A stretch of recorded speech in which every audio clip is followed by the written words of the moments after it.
I remember sitting in a church pew, the organ hitting a note so high only dogs and angels could hear it, and everyone singing about God's unending goodness.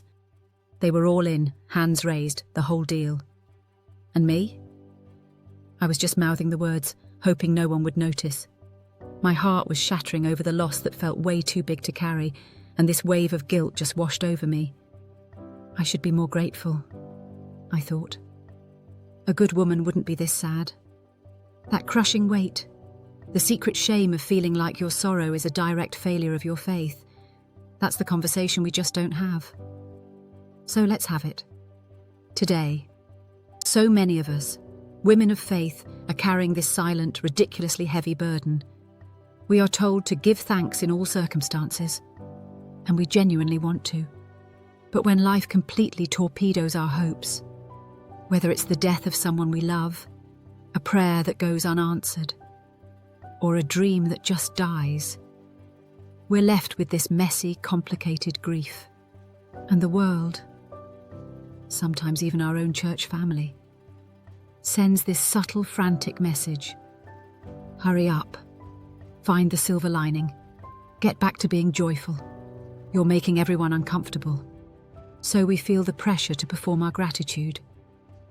It's like the Oscars for thankfulness, and we're all vying for the Best Supporting Actress award in a feel-good drama. We slap on a smile, give the right answers in Bible study, but late at night, the tears we've been holding back finally get their moment. This tug of war between what we actually feel and what we think we should feel is exhausting. It whispers the lie that we have to pick a side, grief or gratitude. But what if that's a choice God never, ever asked us to make? My own turning point wasn't some big dramatic movie scene. It came quietly, when I was reading the Psalms, and it hit me. They are filled with gut-wrenching, brutally honest complaints. David doesn't just jump into the praise chorus. He often kicks things off with, "How long, Lord?" The Bible is literally full of lament. And then there's Jesus. Standing right in front of the tomb of his dear friend Lazarus, he wept. He didn't rush to the miracle. He first stepped into the messy, human grief of his friend. In that moment, I got it. Grief isn't the opposite of faith.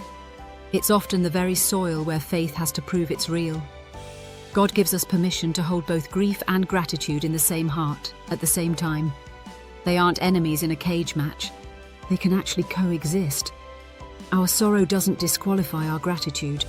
In fact, sometimes, it's the sorrow that makes the gratitude that much deeper and more real. The lie is that you have to be one or the other. The truth is you can be neck deep in grief and profoundly grateful all at once. So how do we actually live in this messy, beautiful middle ground without losing our minds?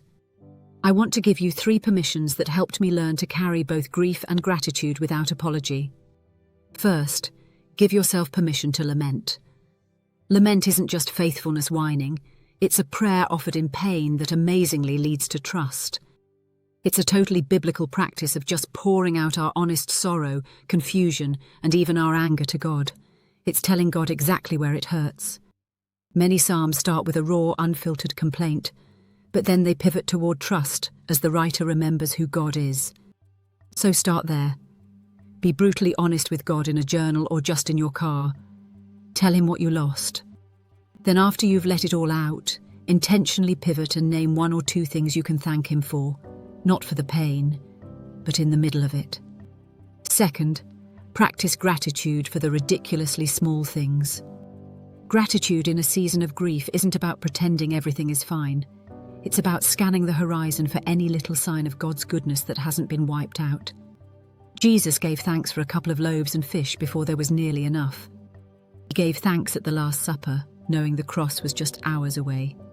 So we can give thanks for the warmth of a coffee cup, a text from a friend that says, "Thinking of you," the fact that you found matching socks.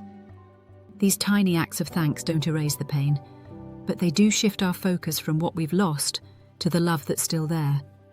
Third, redefine what faithfulness looks like. Faith is not the absence of tears. It's turning to God with our tears. Faith isn't about being strong. It's about finally letting God be your strength when you have absolutely none left. Grief and gratitude are not enemies. They are co-workers in the project of healing you. Grief carves out a space in our hearts, and gratitude can fill that new space with a fresh awareness of God's presence. So let your grief soften you, heart. Let it make you more compassionate to others who are hurting. Faithfulness is just trusting that God is with you in the valley, and He's not impatiently tapping His foot, waiting for you to get to the mountaintop. Your messy, tear-stained, sometimes confused journey of faith is not a disappointment to God. He is close to the brokenhearted. He is a God who is big enough to hold your grief in one hand and your gratitude in the other. You don't have to hide one to prove the other. If this conversation felt like a breath of fresh air, please share it with another woman who might need to hear she's not alone in this. And I would be so honored if you would share a little piece of your own story in the comments. Let's make this a place where we can carry these burdens together. Let me close with a quick prayer for you. Father, for the woman watching this right now whose heart is just aching, meet her exactly where she is. Give her the guts to be honest and grace to spot your goodness, even when it's hiding in the shadows. Remind her that she is so deeply loved, and in your goodness, her grief and her gratitude can both finally find a home. Amen. Thank you for watching. I look forward to seeing you in our next video, my friend.